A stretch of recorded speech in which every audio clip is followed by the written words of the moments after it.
Abram Hagstrom here, talking to Sarah Townley today. I'm talking to her because she is on a new voyage. She's a doctor of pharmacy, and she is stepping into the role of a life coach in the hope of helping people reverse type 2 diabetes. Yes, and I'm the pharmacist that wants to help people get off their meds, which is oftentimes what they want to do more than anything.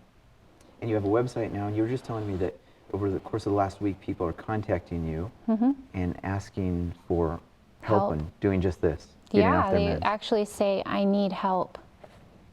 And so I'm happy to reach out to them and find out more about how I can help them. But it's usually about diabetes. Okay. So how did you get started? Like, where did you see the need for what you're trying to do as a life coach? Well, I have been practicing as a clinical pharmacist for about 6 years in the same setting, so in primary care, where people go to their doctor for any number of problems, even if they're just pregnant or they just need an annual physical. So that's the kind of clinic that I work in, and I work alongside about 50 different providers. And so I receive referrals for patients that are particularly challenging, whether they're on 25 meds or they have a really particular problem. Those patients get referred to me for help with managing medications for any kind of disease that would be common in the setting that I'm in. But the most common reason why people are referred to me by and large is because they're type 2 diabetes and sometimes type 1, but mostly type 2 diabetes is very uncontrolled. Okay. Let me pause us here, because when we first met, I asked a question that I think probably sounded very ignorant, but it may be I'm not the only one that's ignorant out there, right? So what I said was, when does type 2 diabetes become type 1? And you were able to clarify by saying type 1 is something you're born with. Yes, so there's, it's really interesting. I was just teaching my students this yesterday. We talk about type 1 and type 2 diabetes similarly in a lot of ways, especially when it comes to treatment and like how we interact with them or how we help them in a clinic setting. But in fact, type 1 and type 2 diabetes are completely the opposite conditions. Type 1 typically develops in early childhood or even in late childhood, but 25% of people with type 1 develop it later in life. It's a latent presentation. But these people are insulin deficient. They do not make insulin. They lose the capacity to manufacture it on their own in the pancreas. So they had it maybe when they were born, and then over time they lost it entirely. So now they cannot produce any of it. Yeah, and it's interesting because there's some genetic predisposition to it, but there's an environmental trigger, and we don't know what that is. And how we know that is because people who are like twins, identical twins, who one may develop type 1 diabetes, there's only a 50% chance that the other will develop type 1 diabetes. And so we know that they're genetically identical. So we know that it's environmental. There's some trigger. Okay. But it's an autoimmune condition, so it's mitigated by their immune system. Well, let me just expose my ignorance again. It seems to me, just based on the rhetoric that I've heard as a lay person out there that's not medically trained, that the trigger would have something to do with excess sugar intake. Is that the case? In type 1? Yes, in type 1. Doesn't have anything to do with that. No, they just can't deal with the sugar that they intake at all because they don't make the hormone that shuttles that sugar from their bloodstream into the proper places. What's that hormone called? Insulin. Insulin is a hormone? Okay, so that's it's a chemical messenger. It tells the body what to do in lots of different ways. But when we think about it mostly in diabetes, we think about how it impacts people's blood sugars. And so is this true? Because again, I'm under the impression that... I forgive you. Thank you. Appreciate that. I'm also, I don't mind just, learning from you. Yeah. Right? I like this. Is it the case that type 2 diabetes is caused by ingesting too much sugar? So type 2 diabetes is a disease of too much insulin. That's why it's the opposite of type 1 diabetes, which is complete deficiency, absence of insulin. Type 2 is too much insulin? Yes. So the more we eat sugars, the more our body produces insulin, and there becomes an excess. It's like in a very basic sense. And so what happens is when insulin's high all the time, you can develop resistance to it. And the characteristic feature of type 2 diabetes is insulin resistance. You have insulin, you have a lot of insulin, but your body is not responding to it. Well, the way how that should it should. respond to the insulin in the way that it's not responding in type 2? So insulin's job is to move the sugar in your blood either into pretty much two different places. One is into your tissues to burn for fuel. Okay. Like glucose, we burn it for energy. Your brain uses like 25% of the sugar in your bloodstream to just like function. Nice. And then the other job is when there's plenty of blood sugar and plenty of energy to burn for fuel, insulin will take that extra and save it. It will store it in the form of fat, body fat. Okay. And so its job is to take the sugar out of the blood and put it either as fuel for you to burn for energy or store it as fat. And so we call insulin a fat storage hormone. Okay. And you can see like sometimes really cool old pictures of when insulin was first discovered. And people with type 1 diabetes were wasting away because they had all this blood sugar, but they couldn't use it to burn for fuel, and they couldn't store body fat. Wow. And then they would introduce insulin that we were able to make after we discovered how to make it and give it to people, and they would just fill out. They would plump up and they would look healthy and yes. So if I've understood you correctly, you're saying there was a time when people would be eating plenty of calories, but not increasing their weight correspondingly because their body was just passing those calories through without assimilating them into the fat? Yeah, you couldn't when you had no fuel to burn either, so you would just waste away. So in fact, one of the first signs of type 2 diabetes in people who are unaware that they have it is weight loss. Oh, wow. Because what happens is when your body doesn't have glucose to burn for fuel, it will burn your fat stores. That's what it's designed to do. And so it will start to, even though your sugar's 500, 600, which is way beyond normal.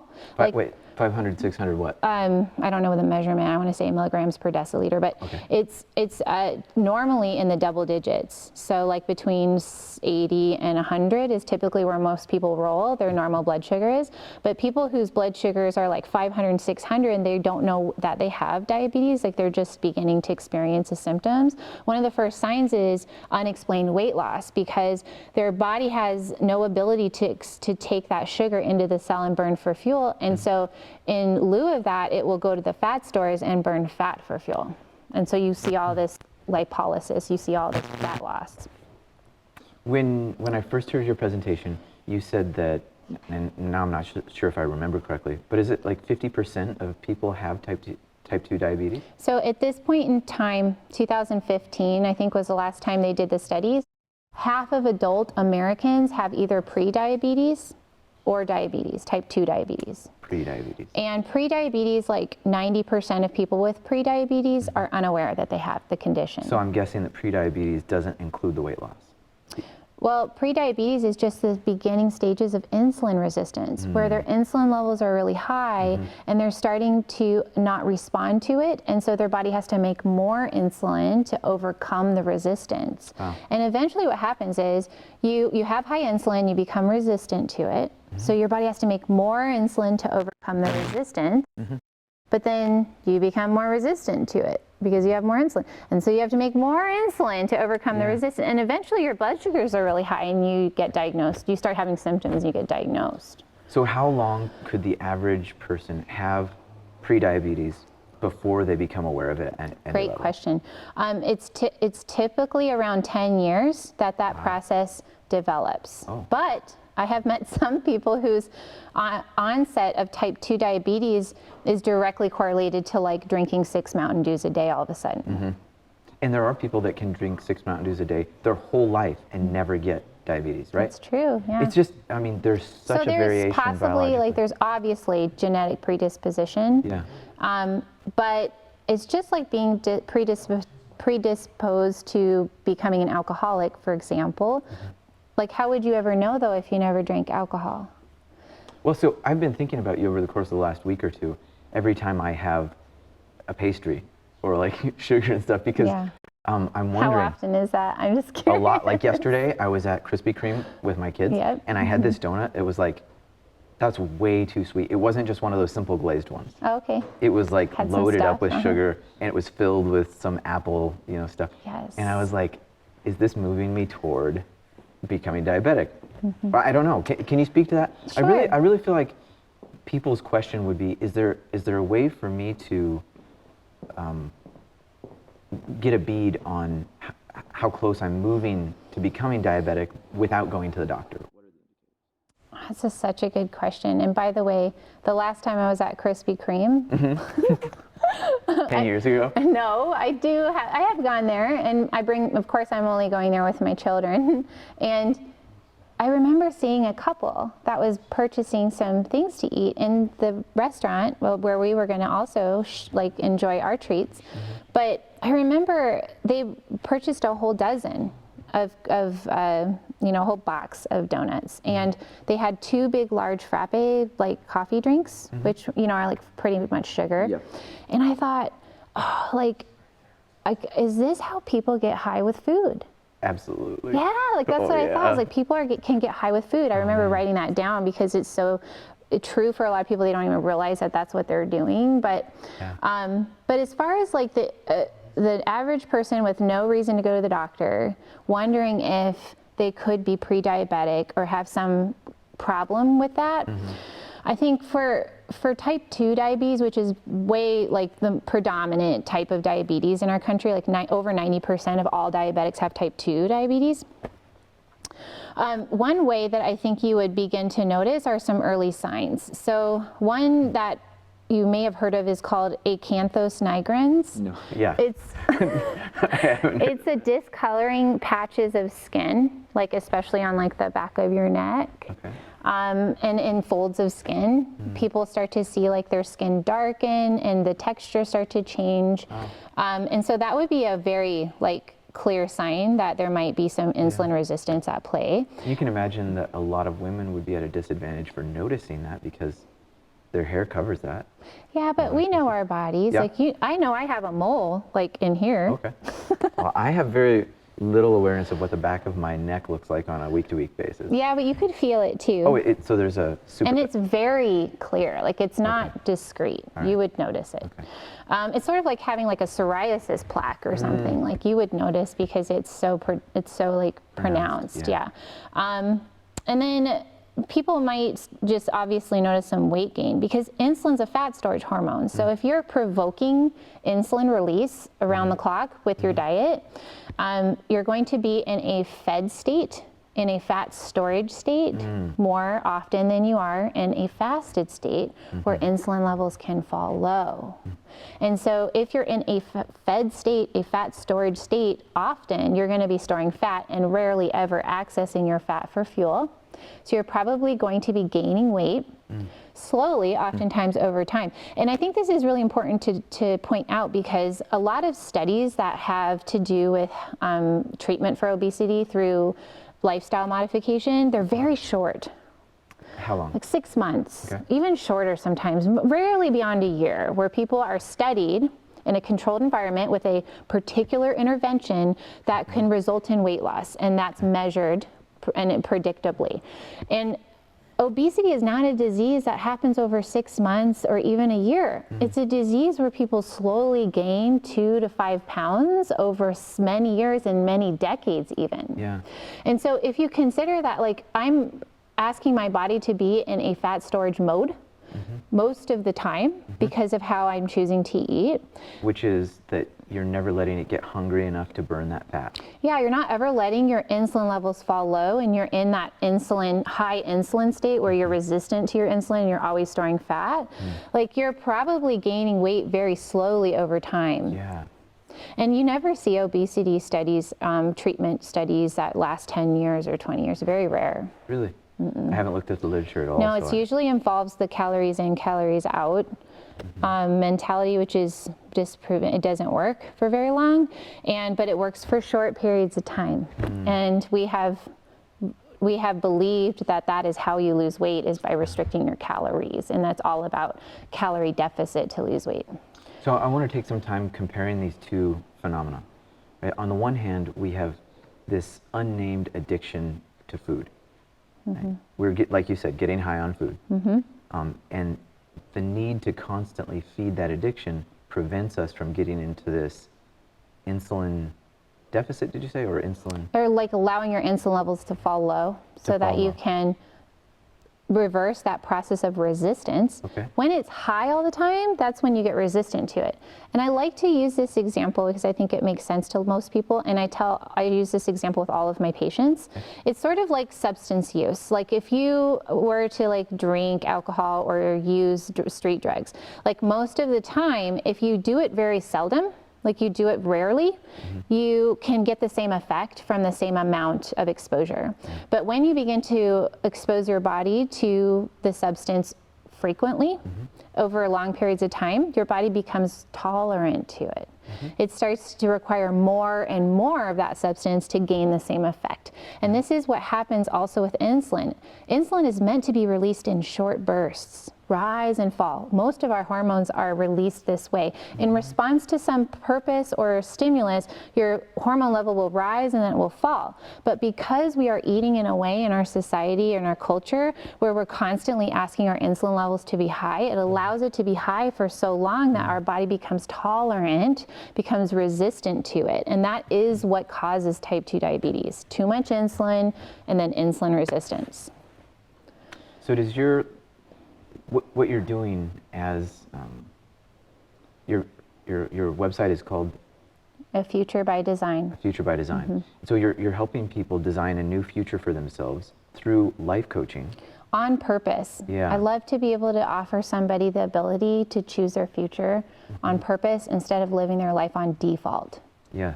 And so I'm guessing that your life coaching course involves some means of addressing the root cause of constantly medicating with food. Yes. So what is the solution that can take people from saying, I feel bad about who I am, or I feel bad about the meaninglessness of my existence, so I go to food? How can you address that as a life coach?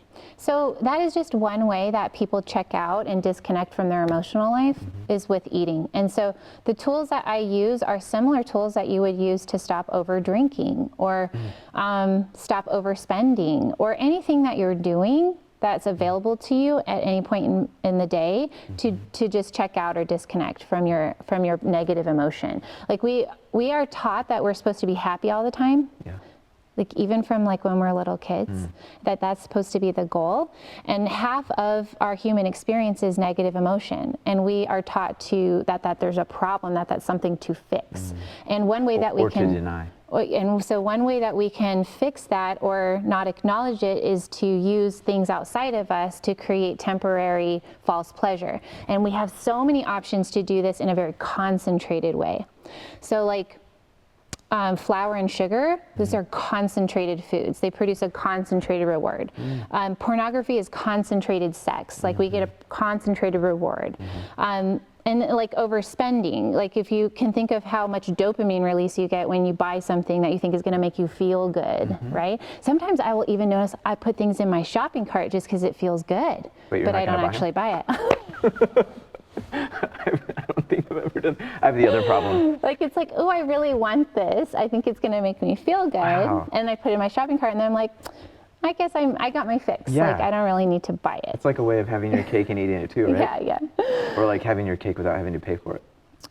Because all you wanted was the feeling it was going to give you, and you can get that without buying it. Well, if you know that cake is going to taste amazing, like you're probably going to be driven to get the cake and eat it. That's why people, like you actually get a lot of dopamine release in anticipation of the reward, right? So that's why you'll get up in the middle of the night and like drive around in a snowstorm to go get that Frosty or Dairy Queen, like just because you know it's going to be so good and it feels so good in the anticipation of it. And so as in life coaching, I use tools to show people like the awareness of what's happening. Because a lot of people think there's something wrong with them. They think that their overeating is like a moral flaw. And what I show them is that their brain is doing exactly what it was designed to do because it's operating with the goal of keeping them alive. Okay. So your primitive brain, which most people, that's what's driving the bus, is their primitive brain, not their human executive functioning reasoning brain. And they're making decisions in the moment. Your primitive brain wants you to seek pleasure avoid pain or discomfort, and conserve energy. So seeking pleasure, avoiding pain or discomfort, and conserving energy. That is, if you are in the moment making decisions, that is oftentimes how you make them. Yes. And so you have to use your human brain that knows what's best for your future self, that can weigh the pros and the cons, and like remember the vision you have for yourself to override your primitive brain. And so I teach people how to do that so that they can recognize when their primitive brain is just trying to hijack their decision-making process, and show them how to interrupt that, even see it coming, even anticipate it before it happens, and create a plan for themselves that they can learn to stick to because it's better for them in the future than just making decisions in the moment. And I love like normalizing it and giving people that perspective that there's nothing wrong with you. Like your brain is actually doing very well exactly what it was designed to do. The primitive brain? You're like each person, just the way that their brain is functioning to try to keep them alive. That's, if you're not aware that that's what's happening, some people think they just don't have any control. That they're lazy, that's why they don't want to exercise. They make all these judgments about themselves that make it impossible for them to change. And then also your body is doing exactly what it was designed to do. It's designed to store fat so that when we have unpredictable food resources that you can survive.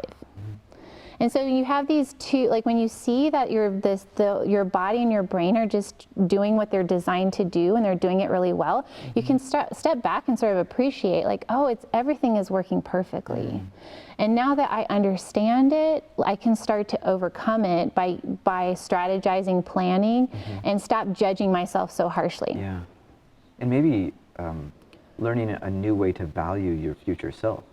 Because a lot of times what's happening is when you let the primitive brain take over, you're complicit in the sabotage of your future interests. Maybe we're not aware of it at that level, but that's exactly what we're doing, right? Yep, because when we make the decision to eat a box of Krispy Kremes and 2 frappes at once, like what an ultimate, F you to our future self. But a lot of people don't know that that's what they're doing in that moment. Or they feel out of control and they feel like they have no ability to do anything about it. What I tend to think is that there's a devaluing of the future self, like you said, like an F you to your future self, almost like I don't care about that person. Let come what may for them, because I'm gonna get mine now.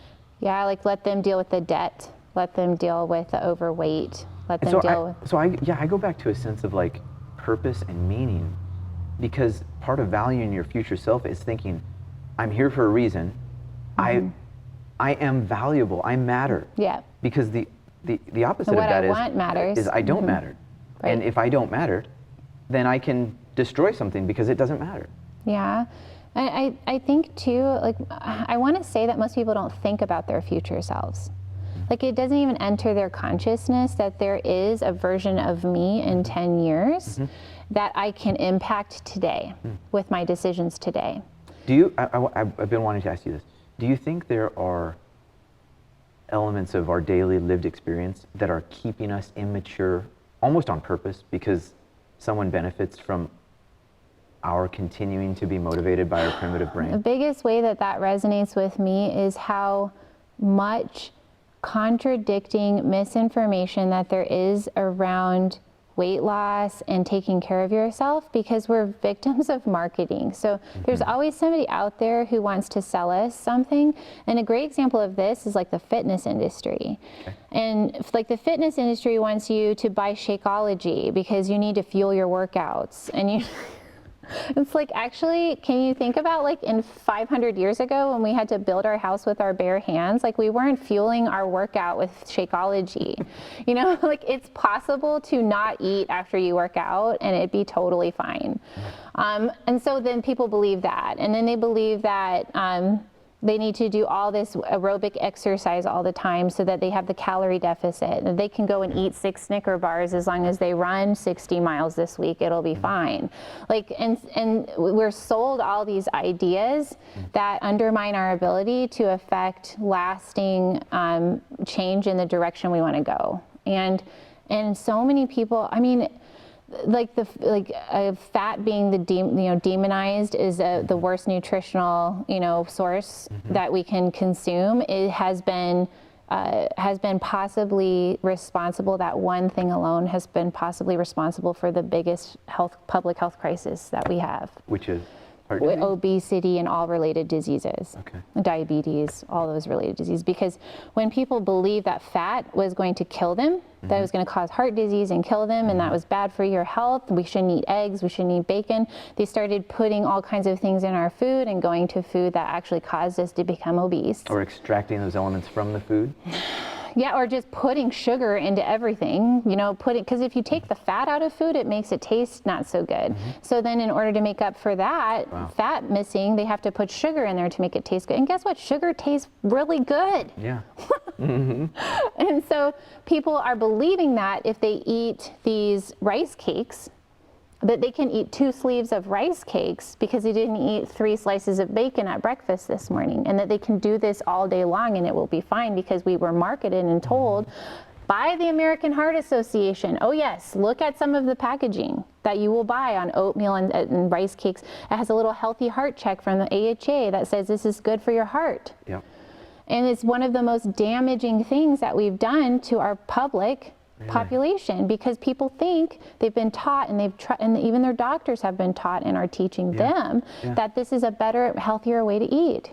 And it's not? No. Okay, so I mean, I appreciate your passion, and I know that you sympathize with my ignorance. And I'm obsessed with all of this. So but I've believed for probably my whole life that eating oatmeal was doing my health a favor. Yeah. Is that a mistake? That's a tough one, right? Because for you, what is their risk-benefit ratio for eating oatmeal is different than somebody, for example, who has diabetes, right? Yeah. Because oatmeal will raise their blood sugar. Okay. It will cause an insulin release. And I think that the whole breakfast industry is something to behold, because we've been taught that breakfast is the most important meal of the day, right? You have to eat breakfast, and then you have to continuously eat all day to keep your metabolism up. I mean, it's just crazy, okay? So you just have to notice that it doesn't sound as crazy as it may actually be to the average ear. Yeah. Because we're like, I've been somewhat frustrated on a personal level because I feel like the pendulum is swinging like this. You don't know if the right policy for good overall health is to keep your metabolism running. We just don't know. To eat the oatmeal? We just don't know. I know. Because we don't know what's going on at that level. So we don't know. And it's not your fault, because you've been consuming information from reputable sources like the American Heart Association. Yeah. Yes. So on the one hand, you'll have the people that are saying, keep the metabolism running. You're like, oh, I guess that makes sense. Keep the motor going. It keeps burning things. But then on the other hand, you have the people, no, what you need to do is intermittent fasting, because then it allows things to get a break. And you're thinking, oh yeah, that makes sense. Things maybe need a break. I know. What the hell? I know, it's so hard to sort through it. And this is why I answered that question to begin with, is like, are we victims of anything outside of us? And marketing, I think, is huge. So can you speak truth into that vacuum of information? Sure. I think that if you keep things really basic, it helps a lot. If you just think about how did people eat, and take any point in time, 50 years ago, 100 years ago, 500 years ago, 5,000 years ago, like, what did we eat? Think about that, because your body evolved to function optimally on a diet that resembles what your ancestors ate. Like, our bodies are fine-tuned and very selected to function optimally in an environment that resembles what our ancestors thrived in. And how did they eat? They ate real food. They didn't eat Krispy Kreme donuts. Where did they get their hands on carbohydrates? Where did they get the coffee? Yeah, I think they had some coffee, but that's one of my wife's questions, is caffeine bad for us? I don't know the answer to that. I think it's probably different for each person, and you have to make that decision for yourself. But if you just look at, in general, like, where was our calories coming from? How often did we eat? Did we eat when we first woke up in the morning to the moment we go to bed? Yeah. How often did we eat? How much did we eat? What did we eat? These are if you can answer these questions, you're going to be moving yourself in the right direction. And these are simple. Why eat when you're not hungry? Because I don't feel good about who I am. But think about we use our brain. Okay, I'm just newly pregnant. Okay, and I've been following my eating plan the way that I like it, the way I've tuned it in for over like a year and a half, 2 years, and modern wisdom would tell me that I need to start eating all the time. My doctor will probably tell me, you need to eat breakfast. You need to eat every couple of hours. You need to be eating. And I'm thinking, why not ask my body what I need? Why not listen to my body? Is my body hungry? Is it telling me to eat? Can you tease out the difference between listening to your primitive brain and listening to your body? Yeah, so I think a lot of us have not listened to our feelings, and that might include physical sensations, like detached from them. And so this is work that I do with my clients, is like tuning in and trying to really feel your feeling. What is it? Some people cannot even name their feeling. And physical hunger is a sensation, not a feeling, but it is a message that you can perceive in your brain. Like, are you hungry? Now, if you consider how often are you eating when you're not hungry? I would venture that most of the time that we are eating in our culture, we are not hungry. We're eating for 1,000 other reasons. Maybe we've lost touch with what it actually feels like to be hungry. I think that's often the case. Okay. Because we've been following modern conventional wisdom. You need to eat every couple of hours. You need to eat breakfast. You need to eat 6 times a day. You need to eat all these different kinds of things in your diet. And so you need to fuel your workout. You need to eat for all these reasons that are you hungry is the first question you should ask yourself. Great. And the answer is, if you're not hungry, then you're fine not eating. Please don't eat. Okay. All right. But I can't tell you how many times my patients come to me and we're told that they need to eat constantly. You told me off camera that you recently had a potential client or patient tell you, I don't trust my doctor anymore. Yeah. So can you speak on that a little bit? Because I think you are trying to answer that question is, for people who have lost confidence in these physicians that are just prescribing medication after medication, you are coming in to try to I want to just offer them an alternative. Be free and go to the doctor and get your medications, but if you're wondering if there's anything else, there is. And we don't offer it to people often in the doctor's office. What you're going to expect if you go to the doctor and receive a diagnosis of type 2 diabetes or pre-diabetes sometimes even, is that they're going to want to prescribe you pills, and sometimes they're kind enough to send you to a dietitian or offer you educational services. But by and large, most people do not get much education about what is going on in their bodies. And even aside from that, when we use medications to treat type 2 diabetes, these are not addressing the cause of type 2 diabetes, which is too much insulin. Okay. And so what we're doing is we're trying to manage the blood sugars by using medications, but the blood sugars are high because your insulin's high. And so if we're not addressing the high insulin, which is driven by your lifestyle, why would we think that your diabetes would get better?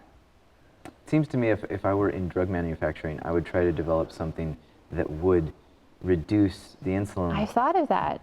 But surely someone else has. This becomes problematic because if you reduce insulin but continue to consume large amounts of carbohydrates, you will have high blood sugar, which is toxic to your body. Really? Yes. Toxic as in what would happen?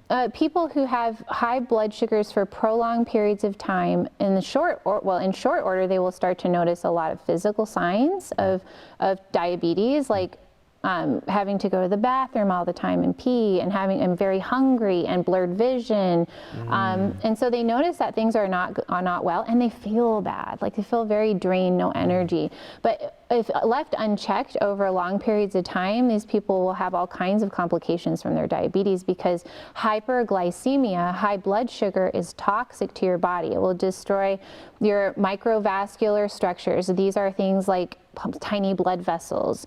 And that shows up like losing your sight, losing your kidney function, having nerve pain that is debilitating. Some people have to go on disability because they're in so much pain. And then macrovascular complications are things like heart attacks and strokes, and which is what most people with diabetes die from.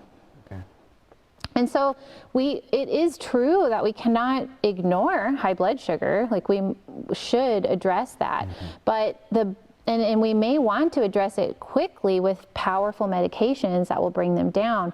But if we don't address the cause, which is driving the process forward, which we don't do very well in like most people's doctor's office, if you don't address the cause, why would we think that your diabetes would get better by itself? Yeah. So we're a culture that likes to take a pill for a quick fix, and you're one voice out there saying it's not going to work. It hasn't worked so far. I'm deep into the industry because you're in this setting every day, and to some degree, that setting doesn't offer the freedom to tell people what your message is. Right, and that's for a lot of different reasons, but the biggest reason is because the way that we treat type 2 diabetes, and any kind of diabetes, but the way that we treat type 2 diabetes in medicine should be evidence-based. Should be. Okay? Yeah. And what does evidence-based mean? To most people, that means published literature, practice guidelines, expert consensus, but it does actually take into account patient preference, the true definition of it. But what is shaping practice guidelines? Expert consensus. What shapes that? Well, research does, right? People who will do research and produce data in a controlled setting, ideally in a randomized controlled clinical trial, they will do research and they will publish data, and that data is scrutinized and selected to influence practice guidelines. Now, what are we researching is the next question, right? Okay. What are people investing large amounts of money in to do the research, because it's costly?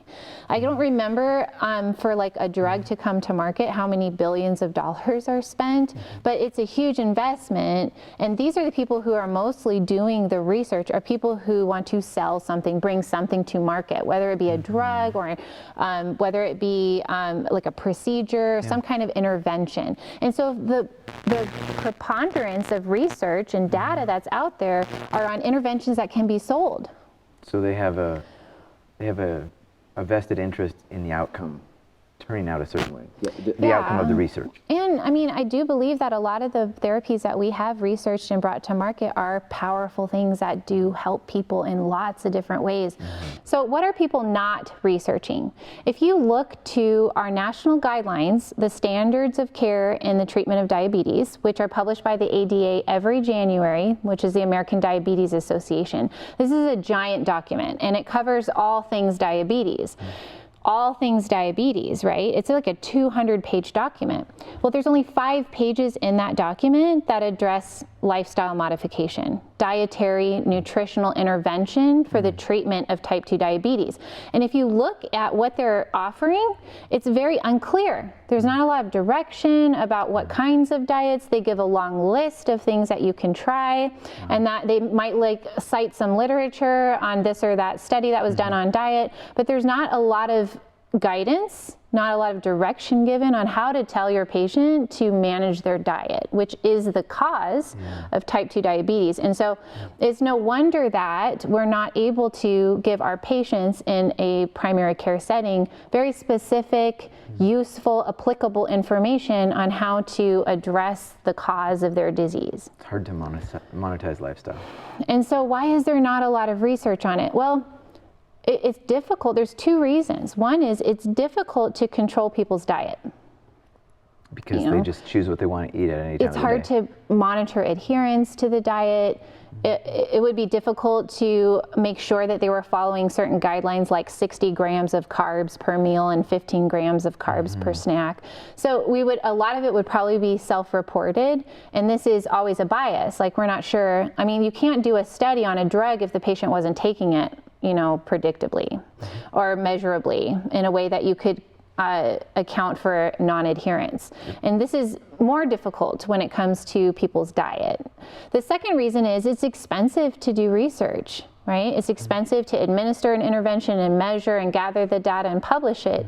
And so who stands to gain when someone follows a low carb diet? Like, who's going to fork over all that money to do all that research on a low carb diet? The bacon sellers, obviously. That's funny. But I think that's the biggest challenge with trying to research fasting, intermittent fasting. Like, when people don't eat, who makes money? Like, who's going to do the research and spend all that money to research fasting? Because, okay, now we know that fasting can reverse type 2 diabetes. Now, there is research that is out there. People are doing this. They're just not doing it on the scale that we're accustomed to reading about when we're looking at like a pharmaceutical that we want to introduce into the market. Yeah. And it's often the case that redemption comes from the fringes. Yeah. Because the center becomes corrupt with his power. And so we have to look for these small voices like you that are saying, but what about this? So what is your big offer to people that have this need?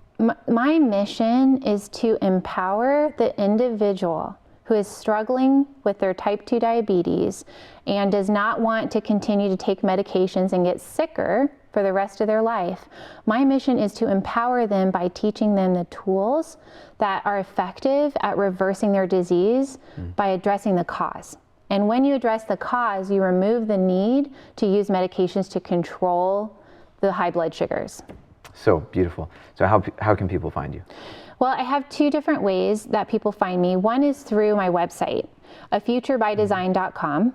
And I also have a Facebook page that is under the same name, A Future by Design. Okay. And they can reach out to you on there and set up an appointment maybe and see if they would be a good fit for life coaching? So when someone's interested in working with me, I never make them an offer without talking to them directly, because I want to be able to hear what's difficult for them, what they're struggling with, and then if I think that I can help them, then I might make them an offer. Perfect. Awesome. Thank you so much for taking the time to talk with me, Sarah, and it's just a pleasure to help get your message out there. Thank you so much for that. You're welcome. Why are you qualified? I'm a clinical pharmacist, so I work in primary care. I do not work in a pharmacy, which is quite unusual for a pharmacist, for most people to hear about. Really? It's not the case that there are several other pharmacists in Billings that work in clinical care? Very unusual to find that in your primary care setting, like when you go to see your doctor for whatever. And the reason is because reimbursement has been difficult to get to fund or support the placement of a pharmacist in that setting. And so a lot of people are confused when they come to see me at work. Well, why am I seeing a pharmacist in a clinic? Like, what are you going to do for me? And that's okay. I think that pharmacy is advancing their practice in a way that will become more common, because we have a wonderful skill set that can be well used to help people and providers in clinics get the job done. I can't remember what was the question we started with. Why are you qualified? Oh, why am I qualified?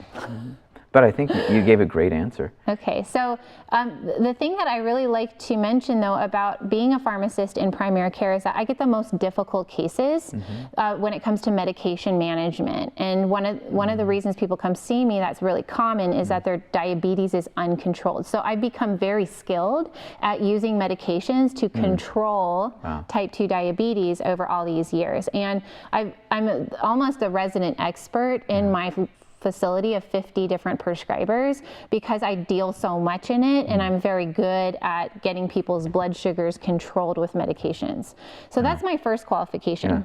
Isn't it ironic that you, the pharmaceutical drug dealer, are the advocate? Your mission is to do away with the drugs. Well, what's happened is, I think most doctors would echo this same sentiment, is that when you're relying on medications to control type 2 diabetes, it doesn't work very well. You're constantly having to counteract the side effects? Well, you have to add more and more and more medications to control the disease, because you're not addressing the cause. And so it just is, almost always you get to a place where you're having to inject insulin And what's really disturbing about that is that people's type 2 diabetes is caused by too much insulin, So you're right? just And so why exacerbating the would we problem. want to inject more insulin, which is going to make people's resistance worse? And people know this. Really? They may not be able to tell you, but they know that it's not a good idea because they gain weight, you know, and their doses of insulin over time escalate and escalate and escalate is because the resistance is escalating. And when you frame it in this way, it does sound eerily similar to just ramping up the dosage of a street drug, because it doesn't get you high anymore in the same way that it used to. Or morphine to control your pain, or sure, there's lots of things that we have to slowly increase the dose over time. But again, here, this is just the benefit of my ignorance, is that you're telling me things that I was totally unaware of. I thought, oh, of course, these people have to inject insulin because their body doesn't make any. When the case is actually, they've become resistant to the insulin that their body does make, so they just need additional insulin. So there, and I wouldn't say you're necessarily wrong in that, because there is a theory that has not been proven irrefutably, that people who have type 2 diabetes for like decades lose the ability to make insulin. Okay, so they believe that they are insulin deficient and unable to produce insulin, like they lost the capacity to make it. And the idea is that you've been cranking it out so much that you've burned out your beta cells that make insulin. They don't work anymore. Okay. But what's a different theory, which fits better and makes more sense, is that when you are overwhelming your liver with so much sugar and like flour, like fructose, all these different types of ways that we consume sugar, when you overwhelm your liver with that, it is forced to package up and send it out in the form of fat. Like, so it's trying to process it, it's trying to break it down and make it available for energy, but it's just become so inundated with so much of the nutrient that it's trying to be resourceful and store some of it for later. And so it actually starts to store fat in places it shouldn't be. One of the first places you'll see it is in your liver. The number one cause of fatty liver disease, non-alcoholic fatty liver disease, is obesity. The cause. It's actually too much insulin. But it will package and ship it also to your skeletal muscle. This is not where we should be storing fat. It's kind of like when you go buy a good marbled ribeye at Costco. Like, how did they do that? Well, they feed them lots of corn, right? Like right before it's time for slaughter. And so there really shouldn't be a lot of fat in your muscle tissue. But that's one place that our body starts to frantically store fat, because it's just trying to contend with all of the sugar that we're consuming. And then another place it stores it is in your pancreas. And your pancreas is the organ that regulates your blood sugar. It produces both insulin and glucagon, which do opposite things to regulate blood sugar and energy expenditure. And so when you start to pack fat into your liver and into your pancreas, it interferes with the function of that organ. And so the idea is that when it becomes so just drowned in fat, like strangled in fat, that it can't work properly and it can't regulate your glucose very well. And so if you reverse that process by allowing your body to burn fat, which does not happen when you're very high in insulin levels very well, you have to let your insulin levels fall low to be able to burn fat for fuel. Then you start to extract the fat from those organs. You start to burn it as fuel. And what's really cool is that the last place you store the fat is the first place you go to get the fat for fuel. And so your organs should be one of the last places your body is storing fat. Right. There's a concept about the personal fat threshold, which makes total sense. Everybody has a different genetic ability to store subcutaneous fat tissue, which is where it should be stored. It's a safe place to store it. So it's on your rear end, it's in your love handle, it's in this place, it's in this place, right? All the places that we wish it wouldn't be. So some people can gain 400 pounds, right? Of subcutaneous Yes, tissue? some people can, and this is actually a protection against the development of type 2 diabetes, because if they weren't able to store 400 pounds, where would it go? Your body would start to store it in the organs, which cause metabolic dysfunction and it shows up like diabetes, non-alcoholic fatty liver disease, all kinds of other problems. So how long would you recommend that people do the intermittent fasting? When we were talking once before, you said something like narrow your eating window each day? Mm-hmm. Just to make a very simple, memorable explanation for people. Yeah, a very simple way to think about this is look at how your eating pattern is. Mm-hmm. When do you start eating? Mm-hmm. Most people eat breakfast. They eat early in the day. When do you start eating and when do you stop eating? In your day? Most people are eating into the evening hours, 8 o'clock at night. They might have a snack before bed. And so if you're looking at a 24-hour period of time, mm-hmm. and you look at your window of when you start eating to when you stop eating, and that appears to be out of balance, like you don't want to be in an eating state more hours of the day than you are in a non-eating state, in a fasted state, then what you want to do is tip that balance in favor of being in a fasted state more of the day than you are in a fed state. Mm-hmm. When you do that, you allow your insulin levels to fall, which allows that resistance to improve, mm-hmm. and allows you to access fat stores for fuel. So should people that might want to embark on that just expect to be hungry for more hours of each day? I would challenge whether or not people are actually hungry, right? And so right. A lot of people are waking up thinking they should eat breakfast, but they're not actually hungry. This is by design. Our bodies are designed to wake up and go run after and gather our food, right? If you say so. So like humans didn't wake up with a fridge and a toaster and like a microwave and a McDonald's drive-through until the last 50, 60, 70 years. And so if you think about how our ancestors woke up in the morning, they wake up super early, right? Your body is fueled up for the day when you wake up. You have cortisol, you have all these other hormones that are raising your blood sugar level and getting you primed and pumped to go out and tackle your day. Wow. And so it isn't physiologically necessary to eat breakfast. So what's so counterintuitive is we tell people, I don't care if you're hungry or not, you need to eat breakfast. And this is the product you should buy because it's healthy. Right. Okay. So it's just it's another market-based need. Yeah. I really think that belief system about breakfast came largely from the breakfast food industry. Okay. Sarah, what makes you qualified to do what you're doing? So I'm a highly skilled clinical pharmacist. I work in primary care and I manage some of the most difficult cases of people who have type 2 diabetes with medications. And so in that way, I am very familiar and skilled with the conventional way we manage type 2 diabetes in the United States. The other skill that I have that I think is just as valuable is that I am a certified life coach. And what that is, a lot of people don't know what a life coach is, but it's a skill set that allows me to show people how their minds are creating their reality. And so if a person has a disease state or even things like your finances or your relationships, but I use my skills specifically to improve people's health. Like if your health is in a state that you are not happy with, you're not content with, I show you how your thinking and your belief system has actually led to the creation of that. And when you can see that that is the truth, you can start to change the way you think so that you can start taking the action that you really want to take and creating a different state of health for yourself. Perfect. Question number 2. In your professional opinion, what do you believe is holding most people back?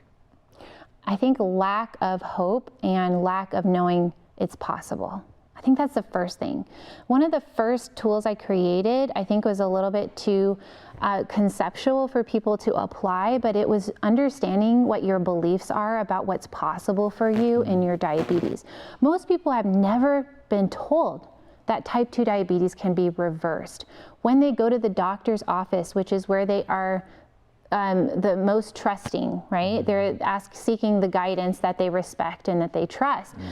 They're not, that's the most vulnerable. They're not offered the option of reversing their diabetes. They're told that diabetes is an incurable disease, it's progressive, it's chronic, and that they will have it for the rest of their lives. And so I think one of the most important steps for a person is just to disbelieve that, because that's very empowering and it gives you possibility and hope that there's something you can do to correct the problem from the level of what's caused it. Perfect. Is it possible for people to do for themselves the thing that you're offering, or is there an X factor that you have to offer that they can't do for themselves? People do it for themselves all the time. There is access to the information that people need and that they can apply to their lives starting today to get results immediately. The way that I learned about this was through the work of Dr. Jason Fung. You can purchase his book. It's called The Diabetes Code. It changed my life. How do you spell his last name? Fung, F-U-N-G. Okay. You can go on YouTube and watch his videos, but really what he does is just simply explain to you what's happening in your body. Once a person understands what's causing their disease, it gives them the ability to impact that. If you don't ever know what's caused the diabetes to develop, how can you possibly impact it in a meaningful way that gets you results? And so people are all the time losing the weight and reversing their diabetes through applying some of the teachings that he has. There's several resources like this available on the web that are free. I also belong to a Facebook group, and I just watch people post on the daily testimonials, personal testimonials of how they were able to accomplish this very feat, lose 100 pounds. They say getting into Wonderland, which is when the first number on the scale is a 1, right? And it's just a beautiful thing to watch. It's so inspiring. It gives people so much hope. Like, if these people can do it, maybe I can do it. And for me, it's just so wonderful to watch people discontinue their medications and have a future where that doesn't involve medications, that doesn't involve trying to struggle with their blood sugars and worry about their A1C and feel depressed and have no energy. Like, these people are taking control of their health and their future by simply applying some of the most basic principles. Now, not everybody can do that though, because it's difficult to change behavior. If all we ever needed was information about what to do, we would, all of us, stop spending more money than we have, stop yelling at our kids, stop smoking and doing all these things that we know are not good for us. And so the piece that a lot of my patients particularly struggle with is the behavior change aspect, which is how to get themselves to do what they really know is best for them, what they would really want to do, but they haven't been able to do it and they don't know why. So, is it possible, is it true that you really can reverse type 2 diabetes? And I think it's worthwhile thinking about, what do we mean by reversing type 2 diabetes? Is that a cure? Like, what does that mean? And I think that it's worthwhile to look at that, because if people want to get caught up on the semantics of that, like there's no cure for it, like, well, what if, people have said this to me, what if I reverse it, but then I go back to eating the way that I used to? Would I have diabetes again? But what is the logical answer to that question? If you go back and do the thing that caused the problem, like, wouldn't we expect that the problem would come back? Does that mean that it's not curable? Well, what if you just stuck with what worked to reverse it? This is a lot like, I like to use the example of breast cancer. Like, if you have breast cancer and you go to the oncologist and you receive therapy that might include chemotherapy or radiation or a combination of, and you, after 5 years, do not have evidence of breast cancer anymore, after 5 years, we say you're cured of breast cancer. Okay. And so if you're able to have normal blood sugars without the use of medications, why, for 5 years or any period of time, why wouldn't we say that your diabetes has been cured? I think the trouble with the analogy is that in the one case, it's the removal of a tumor, and then you can go back to living however you want, maybe. And if the cancer doesn't come back, then it seems like, because what we want is the ability to eat however we want and not have the diabetes, right? So the mistaken thought is that a cure would entail, I can live however I want and not have diabetes. Yeah, and I think that that's a very disempowering way to think about it. Like, if you can offer somebody the ability to have a normal blood sugars and have no fear of abnormal blood sugars in their future by simply eliminating the foods that cause the problem in the first place, like, why would we take that away from somebody and say that you have diabetes for the rest of your life? Like, I think it doesn't serve anybody to talk about it like that. So in order to do what you're recommending, would I have to go on a crazy restrictive diet? No, well, I think that everyone is going to have to figure out what works for them. So a lot of people want to know, what should I do? They just want me to give them the how, right? How do I reverse my type 2 diabetes?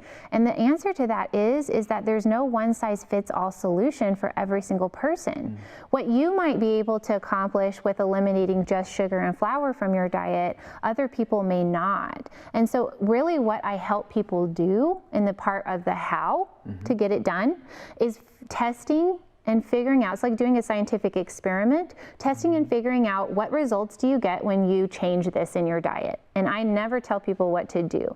And the reason is because if I tell a person what to do, then they naturally want to rebel. They naturally want to blame and say, you didn't give me the right thing, or this doesn't work, it's not my fault. And so I never tell people what to do with their diet. What I do is I give them information that helps them decide what they want to do in their diet. And then I support them with sticking to the plan that they created.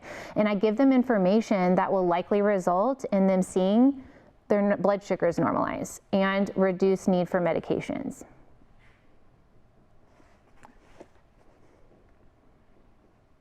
Most people know what they're doing that's causing their problem, and that what they need to stop doing. Like I'm not I don't have all the answers, you know? And you know what's fascinating is that about every problem we deal with in our lives, we know how to fix it. But we tell ourselves we don't know. Yeah, it's a good excuse. How can I be held responsible if I don't know?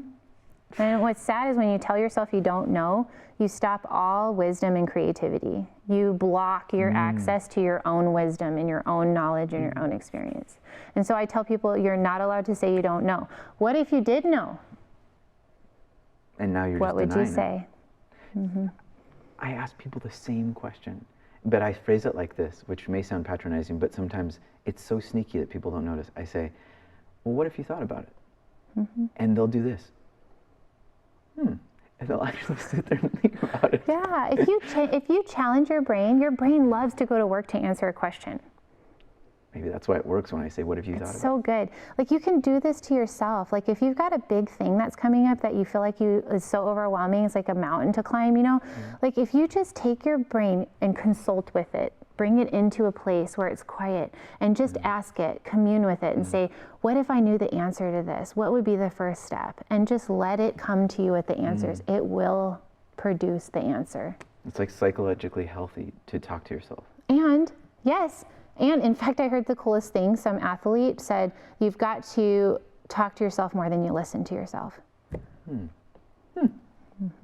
Because your brain will tell you to quit. Just stop. You need to seek pleasure and avoid discomfort and conserve some of those energy. just ingrained sort of societally produced patterns, you know.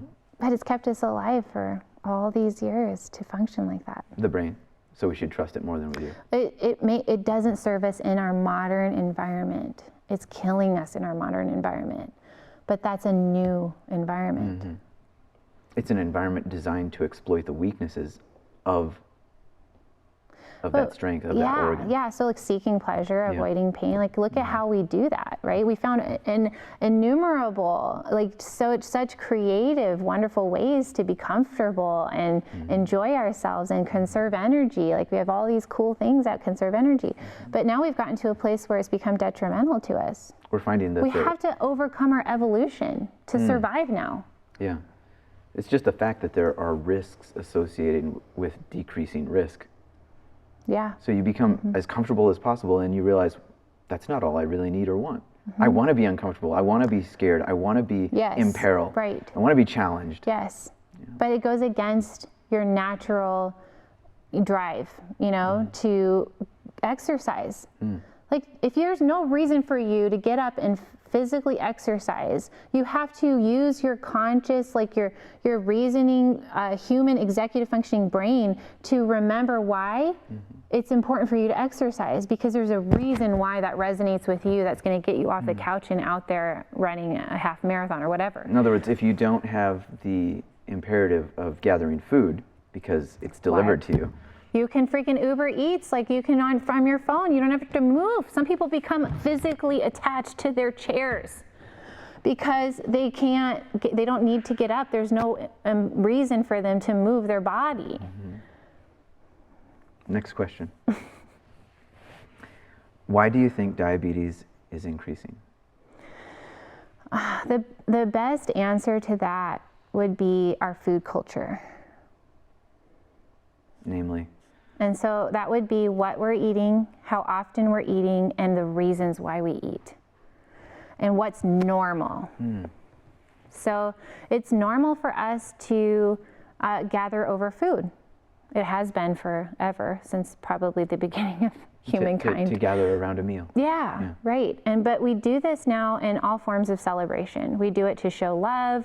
If you think about just going to work, how easy it is for you to be confronted with decisions to eat or not eat, Just right? snacks, like maybe donuts or coffee. Oh yeah, like where I work, it's in the break room. There's emails in my email box about food that's available. There's reward type situations where they just want to pat you on the back and give you food. Right now there's resident interviewing going on for the next class of medical residents that will start in the summer. And so every day there's residents coming in, and one way that they make them comfortable is by providing all varieties of delicious food. There's also meetings constantly, and food is provided during these meetings. One way that we thank each other in my current place of employment is by sending thank you notes with a candy bar that's attached for free. I just wrote the thank you note, but it comes with a candy bar when it comes to you. Really? And so I would say it wouldn't be uncommon for me, and then of course you walk past the nursing station and there's candy jars and things, but it wouldn't be uncommon for me on a daily basis at my place of employment to be confronted with a decision to eat 10 times. That's aside from what I've already decided I'm going to eat because I brought my lunch or made a dinner date or something. And so I think that our culture around food is something that people need to examine if they want to, stop like eating for all reasons besides when they're hungry. And then two, I think that the food that we eat has become very addictive and creates a lot of desire. And of course I forget too about how we drink. Like drinking is also part of it, and it's not just alcohol, but certainly alcohol is a huge part of it. But drinking coffee, like all these fancy coffees laden with sugar, drinking energy drinks, pop, like all kinds of things that we drink, protein shakes, so all kinds of food behaviors that are driven by a lot of desire and reward that comes from our brain when we consume these things, and drives us to also want to eat it all the time because it tastes really good and creates a lot of pleasure for us. And then our culture, combined with our culture, those two things make it very difficult for people to not gain weight and to not develop habits around food that interfere with their ability to lose weight if that is their goal. How long before someone sees results in using your program?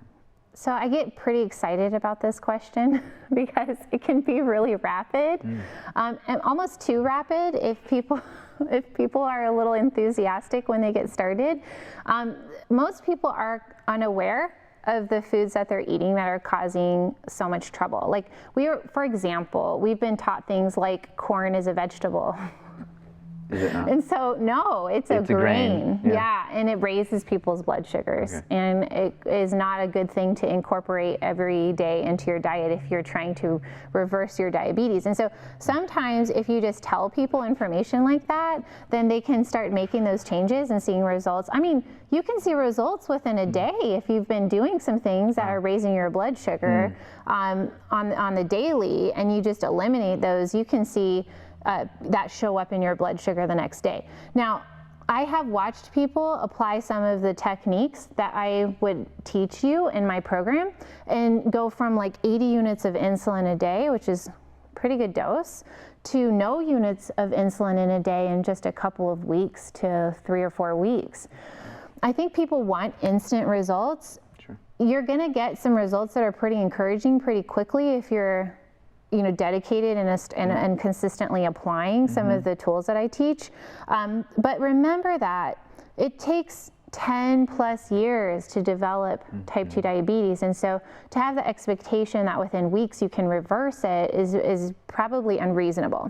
It's typically many months that it takes a person to completely reverse their diabetes and get off all of their medications.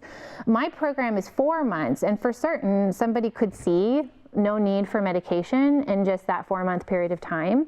But my goal is to provide people with all the tools that they need by the end of that 4 months to actualize that result within, either by that point in time or within short order.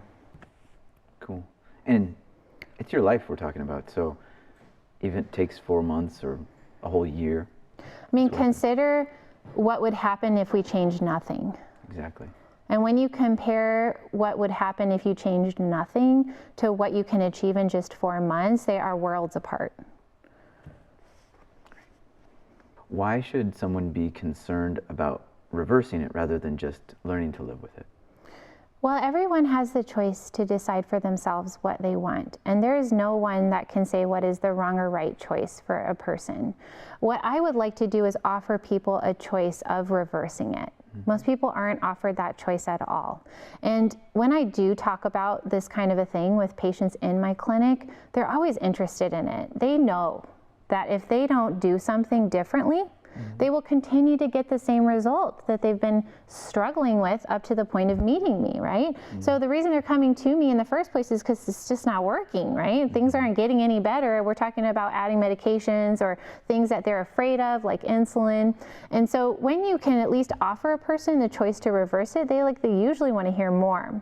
But whether they choose that or they choose to just live with diabetes and continue to take medications, there's no wrong or right choice. It's everyone's right to choose for themselves what they want to do. I'm all about offering that choice because most people aren't even offered that choice. Now, if I were to, for myself or for somebody that I love, choose for myself or somebody that I loved, of course I would want to choose something that would make their future more enjoyable or more fulfilling or healthier, right? And so as most people know, type 2 diabetes is a slow death. Like, people die slowly from it. They usually have complications despite blood sugar control, which is not something that I think a lot of us are willing to admit in medicine. We like to not look at the data that shows you that despite A1C control or blood sugar control, people still have lots of bad outcomes. And even to the point of death. Wow. And some of the therapies that we use, like insulin, will result in people having worse outcomes, like dying twice as fast, things like that.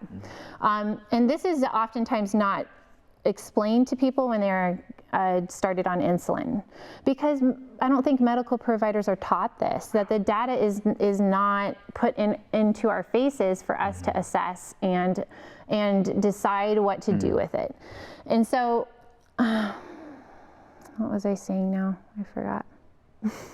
Well, I was just thinking that in part that's maybe because a lot of patients don't want to decide for themselves what to do. They want to be told what to do and given a pill. Yeah, a lot of people do, and that's okay. If people want that's available to you. But I think that everyone deserves to have the choice of addressing the cause. The problem is that we are not well equipped in a medical setting to deliver this option. We don't have a lot of guidance on it. There's not I can hand you a prescription for a tablet to take or an insulin to inject, but I can't hand you a very good resource for how to eat or how to lose weight even. Really? No, it's not so easy to prescribe. In that environment, you're not allowed to hand me that pamphlet. If I had something, but we don't really have, here's a good resource to just follow these instructions and lose weight. You don't even have that? But we'll tell you need to lose 7% of your body weight. No. In fact, I would tell you most doctors, probably many, if not most doctors, do not know how to lose weight and cannot lose their own weight. And it's not their fault. They've been taught the same misinformation that we're telling our patients to use. And it's terrible because we say, you need to lose 7% of your body weight, or you need to lose 10% of your body weight, and I'm not really sure what to do except you need to eat less and move more. Let me send you to the dietitian because we're not really sure how to advise you to do that. We're happy to tell people that they need to lose weight, but as far as supporting them in doing it is a completely different story. And I think that the root of that is that obesity is a disease of hormones.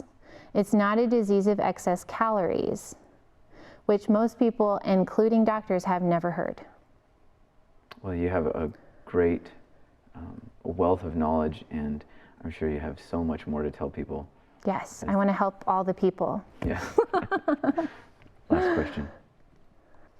Last question, or maybe the second to the last question is, are there foods that can reverse type 2 diabetes?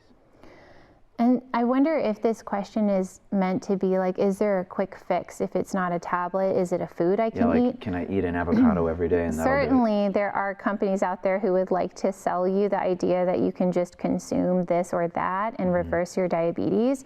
But I would tell you there is no quick fix and there's no one size fits all. I think that everyone is doing different things with their diet. Like some people are drinking 6 Mountain Dews a day, right? That's like all they need to eliminate in order to reverse the process of their diabetes.